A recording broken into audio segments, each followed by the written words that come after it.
Hvis de slår ud. Du brugte med håndtaget ind, eller hvad? Ja, også det, men der er noget, man skal huske, når man kravler frem med træfod. Dem her? Nej, det skal du ikke huske. Det er altid forreste mand, der løfter først. Ja. Fordi hvis du løfter bag, så kravler du støttebenene, så kan du ikke løfte forrest. Kæft, hvor er du klog, mand. Det er helt vildt. Det er ikke også bare klogskab, det er spørgsmål om erfaring, når man sætter på det. Altså 1000 gange. Shit, hvad? Og så havde jeg jo en eskadronschef, som sagde, at når den var i autotage, brugte man ikke sigtemidlerne. Det var jeg ret uenig i. Det kan man. Ja, han sagde, at man korrigerede bare efter nedslaget. Ja, right. Også selvom på punktdel med skiftende retningspunkter. På 1200 meter. Ja, right. Ikke? Det blev han ved med at stå og sige, jamen okay, og så han var jo kaptajn, så jeg måtte jo bare rette mig efter ham.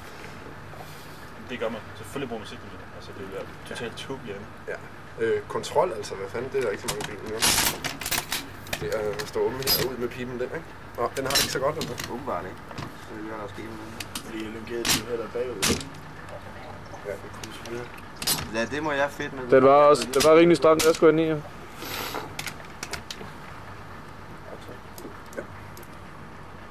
Ja! Juhu! Ja! Og jeg regner med, at hvis vi er det helvede, så prøver vi at sætte den op, når vi kommer spyd med den næste gang. Ja, right, det gør.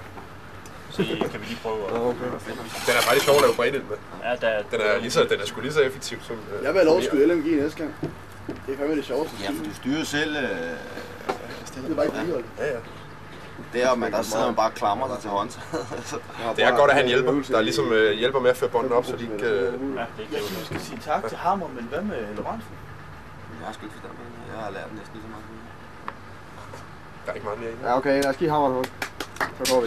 Her, i øvrigt, og om natten, så kan man godt smække dem herned. Det er jo ikke nogen grund til. Hvis det er bare forberedt skydning. Ja. Så slår man den faktisk ned. Jeg ved ikke hvorfor, men altså det var min befalingsmand meget opmærksom på. Det er fordi, at hvis du lægger og skyder, altså, de kan måske gøre dig endnu mere blinde, dem der, hvis de lige skyder på personen. Det kan selvfølgelig godt være. Men du laver heller ikke om natten. Altså, det er punktild og punktilskiftende retningspunkt, dem der ikke er forberedt. Det er jo kun i dagslys og med kunstig lys, man kan bruge dem, ikke? De andre kan man... Den der bredde Krete for eksempel, den kan man lave fuld og ravne mørk. Der skal bare... Hvis kugleført ligger med en lysforstand, så kan jeg se den. Hvad? Der er ikke meget strøm tilbage. De burde være selvlysende, men med til affotagen, der følger også en feltflygt. Så er det også optaget 40 minutter. Det er del af udstyret. Og den er ubehageligt tung at slæve rundt på.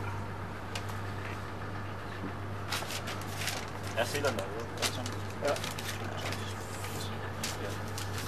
Er rygsæk? Der er ingen rygsæk. Nej. Nej, den er rundt om maven, eller hvad? Jo, den er der, men der er ikke den næste på det. Nej, hej da. Hvor synes du bare? Hvad? Ja, så filmer dig lige en gang. Det er dig, der skal ned og fortælle noget. Vi ikke tage naturlig pause. Skal jeg fortælle om den her dysending? Er der nogen, der vil prøve at slå den op? Nej. Lad os sige, Hansen, de kan da bare ryge med. Kom, KP. KP. Du skal have den. Hvad skal vi fortælle? Vi har det ikke. Vi har ikke forberedt den her. Ja, det er en M79. Nej, den har sådan 84 mm filter.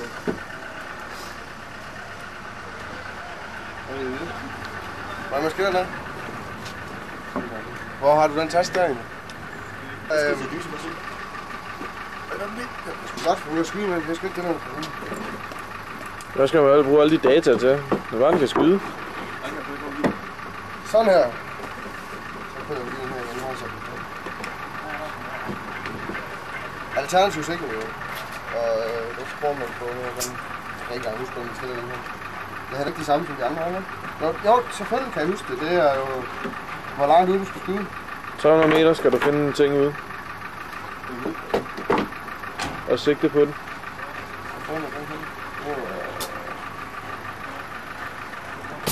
Ja, og så sidder der tre hånden, så en rød, en hvid og en blå.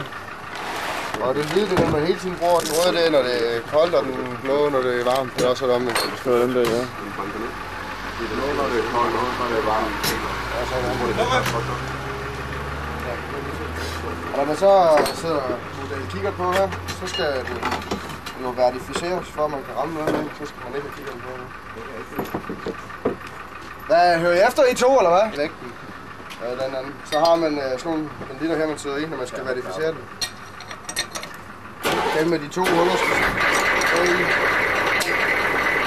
Og den skal sidde foran. Det lille hul nedad. ikke altid sådan nogenlunde lige, så finder man et mål ud på... 300 meter. Ej, slag ud. 300 meter. Nu på 300 meter, så lukker man lige her igen. Så den ene, han ligger og kigger igennem. Kigger den? Og den anden, han kigger ind igennem her. Så sidder der sådan en lille hul i midten af den her, som er... Hvad er klokken? Det vil jeg lige. Ja, det sidder så op. Så tager vi så, så justerer man den, så den passer, så man ser nøjagtigt det samme sigtemiddel. Aha. Når man så har gjort det, Det vil sige, at man kan ramme. så spænder man Og hver gang inden man kører ud, ikke? den så skrue herude. når man kommer derud. Mindst en gang i Altså, døgnet. der er en gang om ugen. Altså, dengang jeg var... Det har vi det for den.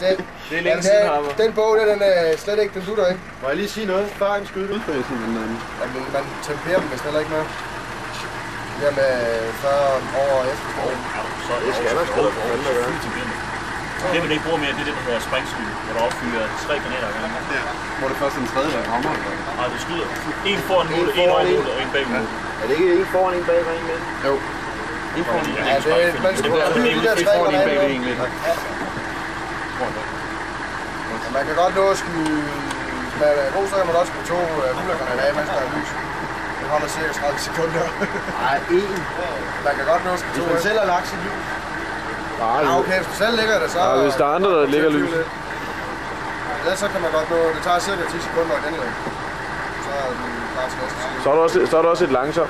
Hvis du er hurtig, så kan du få den ned. den bil der! Og Pedersen, hvis du er hurtig, kan du gøre det på 5. Hvad var det? 7 eller 8 sekunder, vi gjorde det på over i Oxford. Det var også fordi, der havde vi jo 18 granater og øverst på. Det var mange. Det var helt vildt. Tja. Nå, skal vi kigge snakke lidt på sigtebilledet, så er jeg ved at være færdig. Sigtebillede. Skal vi lige have noget sikkerhed også? Jo, sikkerheden sidder her. Nej, sikkerhed. Dyse lukket, bagblæsfri. Ja, altså... Hvad er bagblæs? Jamen, det er jo det os, der kommer ud her. Hvad er sikkerheden omkring bagblæsen? Den skal være fri, jo. Sådan ud til... Hvor fanden er det? Hvad er der? Motherfucker, eller? Hvordan fanden er det? Hvor mange grader er det her på? Det kan sgu ikke. Godt. GPS model Smart. Er den vandtæt? Ja. Slagsikker? Ja. Lavet i krystalglas med et plexiglasoverlag og i brudsikkert plastik. Kan betjenes med en hånd. Har 3 former for strømforsyning. Den har et standard batteri,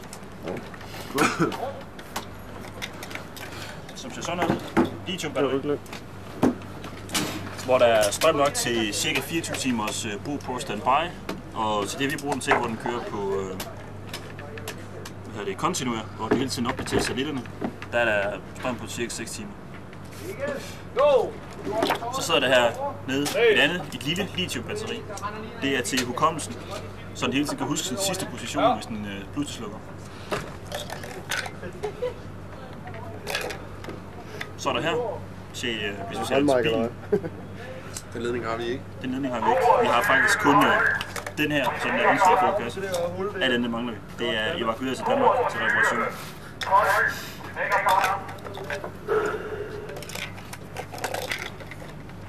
Hvordan skal det vende, det der batteri der? Det skal vende med spidsen nedad. Ja, det er jo flat i begge ender. Der hvor metallet er blåt, det skal vende nedad. Okay. Bagpå, der er der her indgang til en computer, så man kan se direkte til en PC. Så kan man indlægge en rute i den her, overføre dataene til et kort, og så kan man tegne ruten på kortet, eller ligge den her. Hvor stor er hukommelsen? Den her. Der er ikke nogen hukommelse af den. Så er der her. Det er til ekstern antenne. Det vil sige, at man smækker antennen i den her, så til udenpå. Den har vi heller ikke. Hallo, det er hemmelige informationer, det der. Og den her, den er til også til en ekstern antenne, men det er til luftbårne enheder. Det vil sige, hvis den sidder i en flyvemaskine eller antenne på en helikopter. Den der. Okay. Airborne. Airborne. Det har vi rigtig noget af det udrustning. Husk nu, at dem, der ser den video, dem er Har nødt der til at kun slå af ihjel. Airborne? Du sælger den Godt. til Når man tænder den, trykker man bare en gang på on, så tæller den først, hvor den er bygget. Og det er den i Rockwell. Så laver den automatisk en default. Gå ind og kigger på, om der er nogen fejl. Så skriver den det. Så skriver du meget batteritid, der er brugt, og meget batteri der er igen. Så går den ind og laver en standardopsætning, der hedder fix position. Det vil sige, at den finder sin egen position nøjagtigt.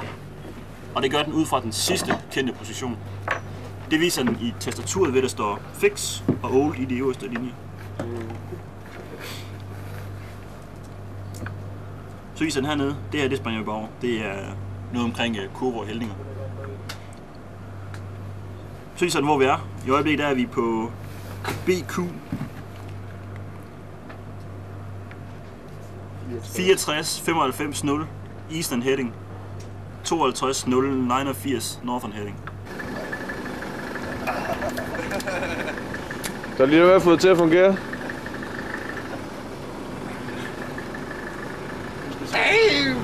Hvordan er Hansen? Ja, lad os se med 2 fingre og venstre håndtag. Skal vi have den? Så nok ikke gøre det, mens der er nogle nordmænd i der. Nej, de har fisk. Hvad fanden er det med det her? Det er da meget rart, Hansen. Du kunne da godt lige komme hen og sige, at du ikke skal bruge de højtaler. Jeg kommer ned, og så har han taget den med, og så skal jeg have skyld på det. Ja. Fint højtaler. Jeg har købt en ren t-shirt med. Jeg lugter ikke smagt. Og så har vi Jallan i delingen. Jeg har da også det der med. Nøjagtigt med en til. Så Jalla bilen.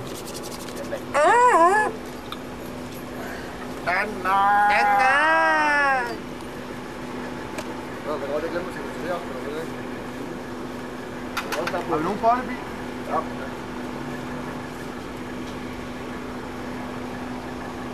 Hammer. Nu er op med den der plastikkasse, det er så tog en hvor eller noget. Så det er med det, så skal jeg gå hen til det. Nej, det er nok godt. Okay, i weekenden, der smitter vi ind til 4 på 2 biler. 2. Nej, påsken var her. Ja. Okay. Redman. Jeg gider ikke. Ja, kom bare.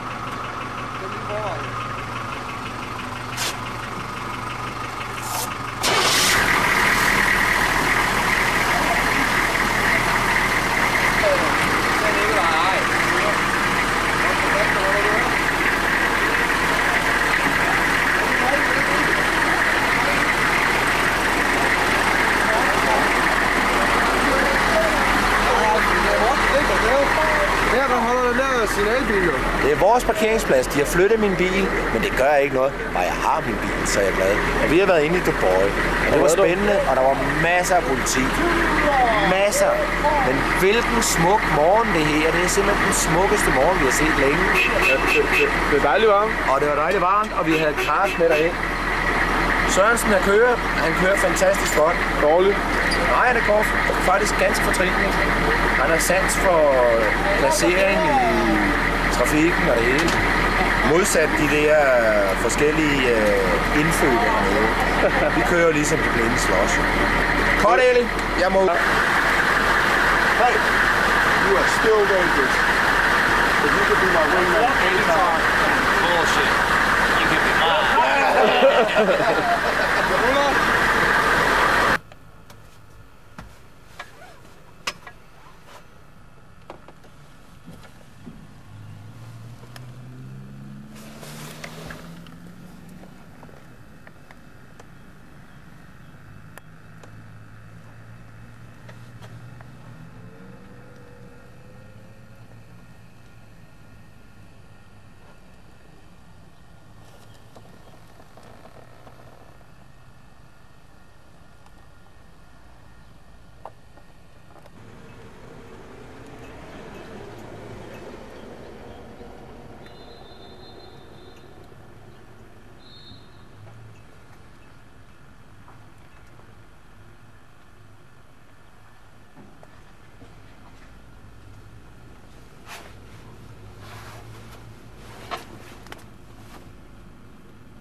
Det er større end mit.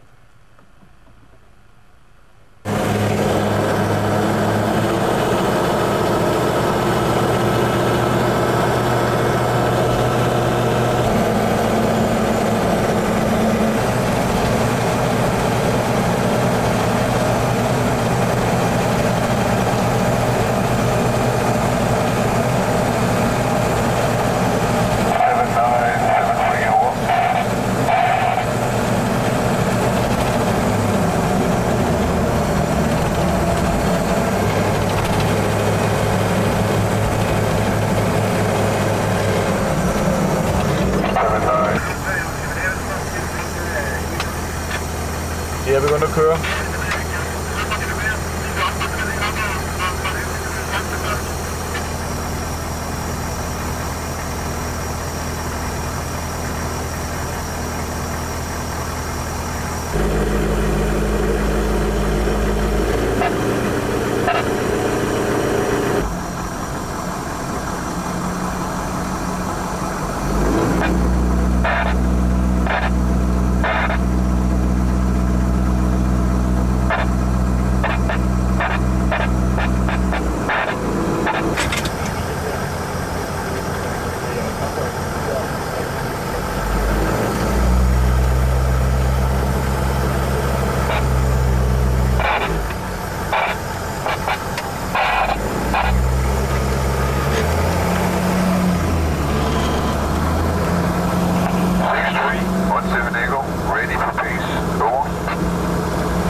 The 6 Ringy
22.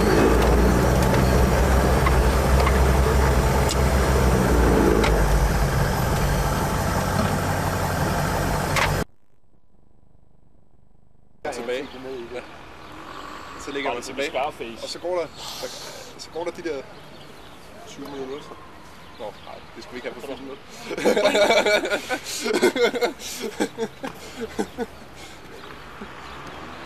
Fortæl bare videre, Hammer. Ja, du skal huske, at du skal sige noget. Ja. Men nu er det Hammer, der fortalte jo. Vi sad og set i 2 timer. Nej, jeg filmede. Nej, jeg siger det nu en gang imellem. Zoomer han bare. Det hedder et eller andet spastik, et eller andet det der, den måde at ride, at filme på det hedder. Det er jo ligesom... Det er Special Police. NYPD. Nå. Og alt. Det kan godt være ude af køkken. Det er aldrig så spændende.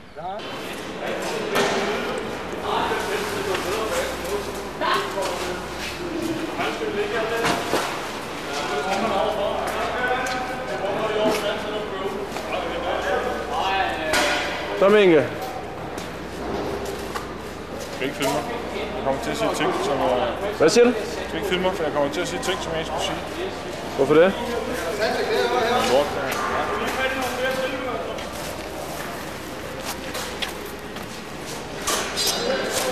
det går nu lidt okay. Jeg tror, der er gået til det. Det er første gang, jeg har fået Åka, hvor han laver noget.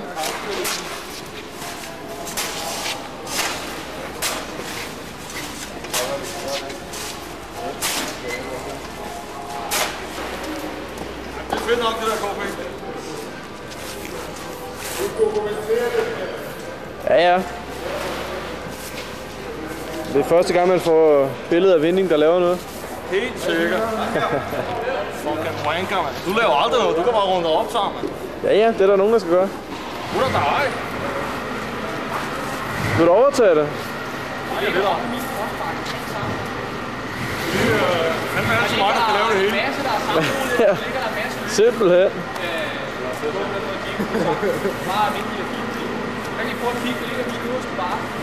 Der ligger alt, hvad jeg har fået fra jer. Det er som anden, der sætter os til det hele. Men I skal lave det fysiske arbejde en gang. Det laver vi i fritiden jo. Fritid? Hvad er det fysiske arbejde, du laver? I stedet for at gå og flytte det hernede, så bruger vi det.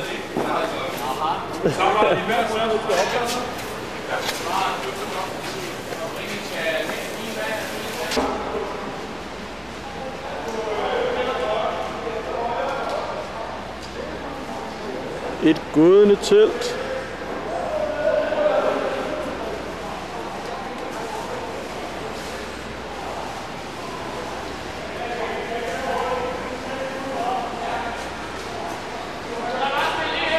Den var eller den? Ja, hvad svarer du? Combat Camp Team. Goddag. Har du nogle kommentarer? Kære herre og fru Petersen. Det er mig en fornøjelse at arbejde sammen med jeres søn, som er blevet så godt udviklet igennem årene, så han klarer opgaven til UG, kryds og slange. De hedder Hansen. De hedder Hansen, ja. Der kan man se. Jeg hedder jo også Hansen. Det er jo noget, man skal være stolt af. Sikkert samtræf. Det er samtræf. Der er måske noget familie langt ude. Det kan vi lige tage elastikken af, så I ikke skal kremmes over det. Nu skal vi altså flytte noget her, så jeg kommer altså lige til. Bliver vi nødt til at lave lidt igen? Ja. Hej! Ho!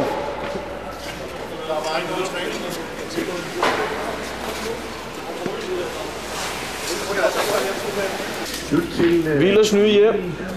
Absolut. Det kan man jo sige, det er en lille smule udbrændt. Men tab ikke imod. Jeg skal med her. Jeg skal ud og køre lige. Hvad tror du nu?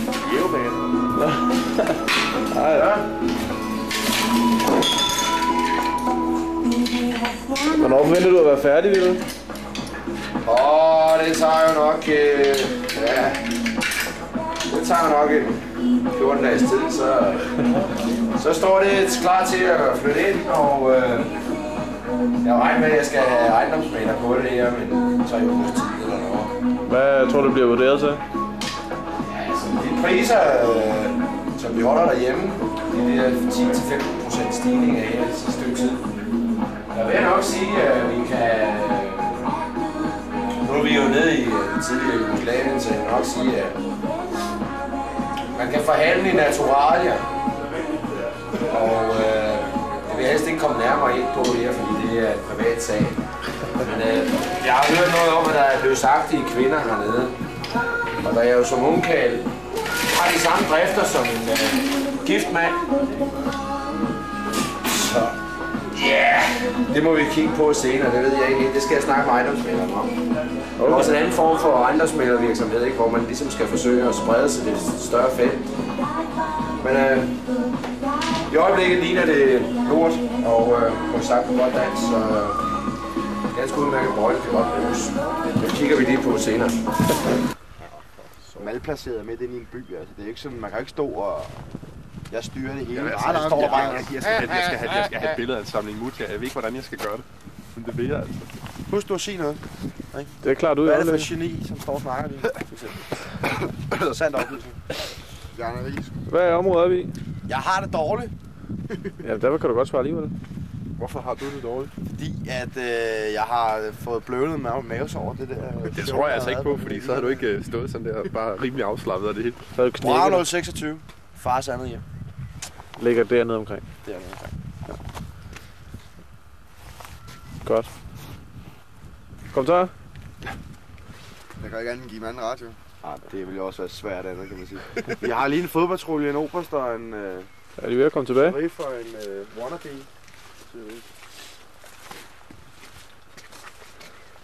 Og de er selvfølgelig ikke ved at komme tilbage nu. Vi har ingen med på noget. Hvor er det? Jeg ved ikke, hvor det er henne. Jo, det er det år. Men du har aldrig været der, har du? Er mig? Ja, vi var jo... Er det over i det hvide hus? Er det over i det hvide hus derovre? Vi blev inviteret på is af amerikanerne. Ja, for vildt is, mand. Så holdt de ude. Ja, så holdt for nogle weeks. De har glemt JH. Kan de altid få? Han er meget fin faktisk. Han er en af retterfolk. Ja. Begge retterfolk, de to der, de var så fint. Der var ikke noget. Hvor fanden er der han over? Er de ved at være klar? Ja, de er på herovre. De har bare glemt JH.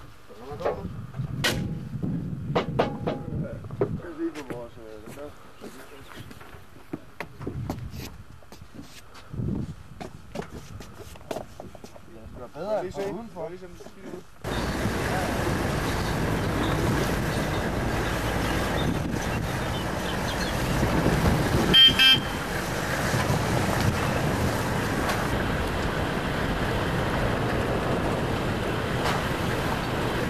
Det er et af de steder, ingeniørerne springer.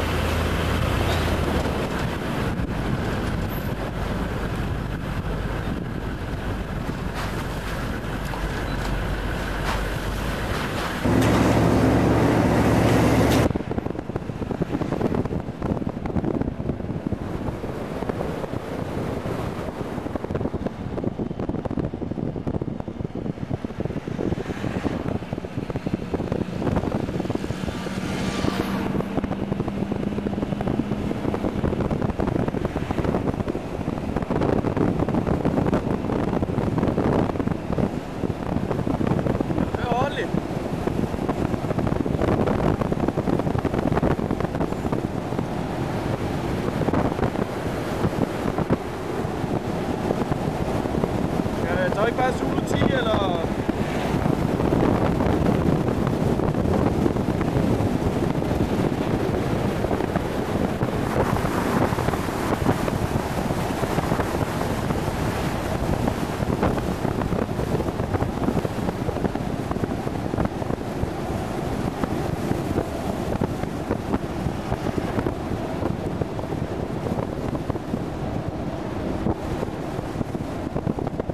Det er så Zulu 09.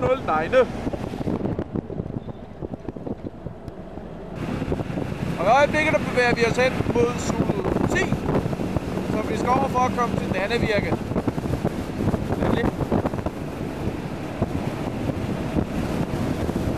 Og som I kan se, så er der et politi-checkpoint, som der som altid er lige her.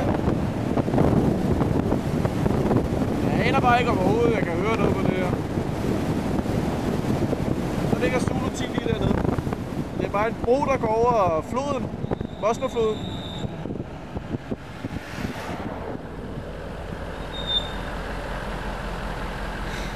Prøv at se, hvad de siger til, hvis jeg filmer.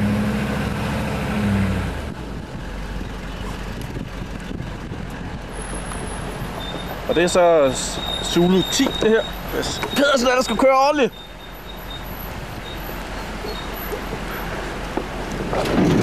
Au. Satan, Pedersen, kør ordentligt. Ja, man kan jo ikke skyde nu, når du hopper sådan.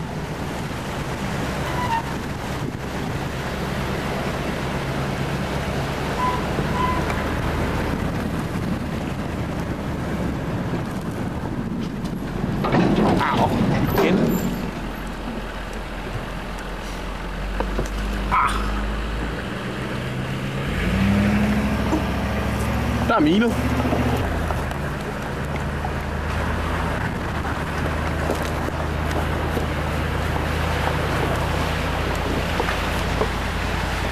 Hallo, gå hjem. Nej, jeg skal køre. Nå ja.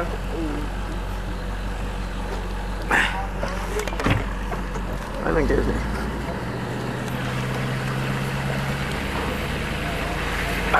Der sidder der helvede til. Pas på.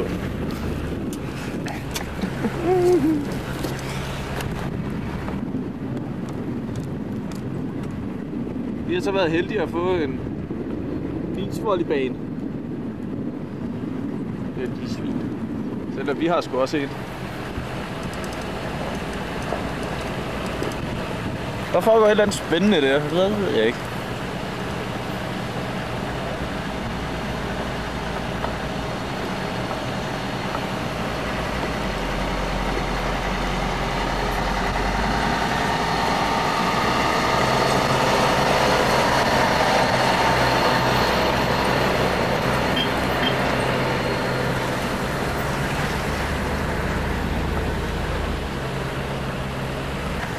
Nu er vi så på vej ind til mækkerne på 3. eksalon, som der ligger her i Dannevirke. Vi har kun 1. eksalon i Valhalla.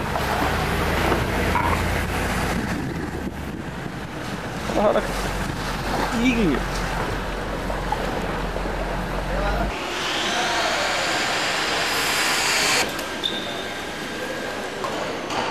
Det her det er så første etape på vores missionshus, som der gerne skal stå færdig i løbet af en lille måneds tid.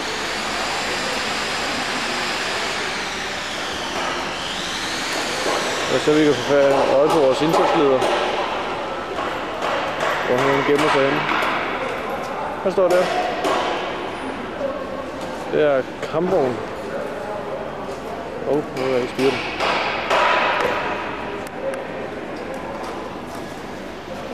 Kampvogn, der står for arbejde og fordeling af det forskellige her.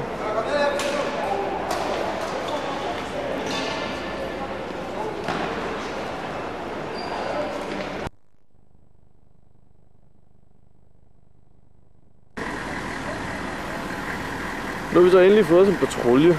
Vi skal ud og køre i Delta Bravo, India. Har du prøvet til mig igen? Det er fra Unibank. Så er vi kort endelig kommet. Skal du så bruge penge? Ja, fra satan. Det er det til mig. Ja, gå væk. Hops. Tak for det. Ja, gå væk. Hvad? Ja, bilen er ikke fundet gået. Fint nok. Så efter cirka 3 ugers kamp, så har vi endelig fået en patrulje. I 3 uger, hvor vi bare er gået og lavet camparbejde og forskellige ting og sager. Gået og ventet på mit dankort selvfølgelig. Og her er vi kommet ud af et lidt spændende, meget lille bjergvej. Så vi har jo lige vores gode Ops og Hansen ude og dirigere lidt her. Og vi vil prøve at finde tilbage til en bedre vej.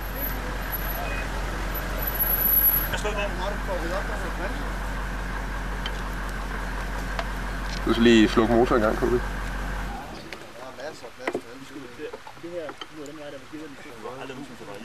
Hvad, Pedersen, har du noget at sige om vejen her? Det er nok lige smal nok. Til en igel. Eller ok, man kan godt køre på. Det mener du? Ja, hvis man kører ekstremt forsigtigt. Det er bare dobro. GoPro Maximus. GoPro Dan. Kan I ikke lige køre op, så jeg lige kan... Hvad med dig, Lorentzen? Har du noget at sige om det? Aha.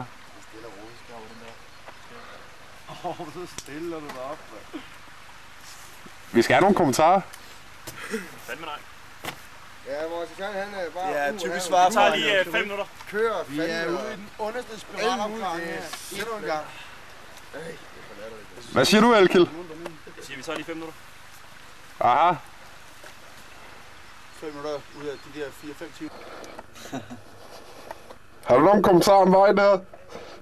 Ja, det var rimelig gusten, vil jeg nok sige. Ja, det... Jeg sad og var nervøs. Ja, der var temmelig langt ned. Jeg bliver også en lille smule op i tårnet der. Du var på vej ned. Bare hold fast. Ja, og så kom ned, hvis den skulle skride. Ja. Der er temmelig langt ned. Ja, det synes jeg også. Og Elkil, han har forladt os. Hvor er han gået hen? Det er en bro, man kan se her, hvor vi er faktisk på vej ud over lige før, men det var vist ret heldigt, at vi ikke gjorde det, selvom Lorentzen nok mener, at den kunne bære. Vi stod der og råbte på, at jeg skulle vinde det. Og du skal da ikke filme mig, når jeg tæller til dig. Ja, det er mig. I skulle da bare have vendt. Ja, klart. Jamen altså, hvis I har valgt at køre Jafo, så har I valgt at køre Jafo, sådan er det.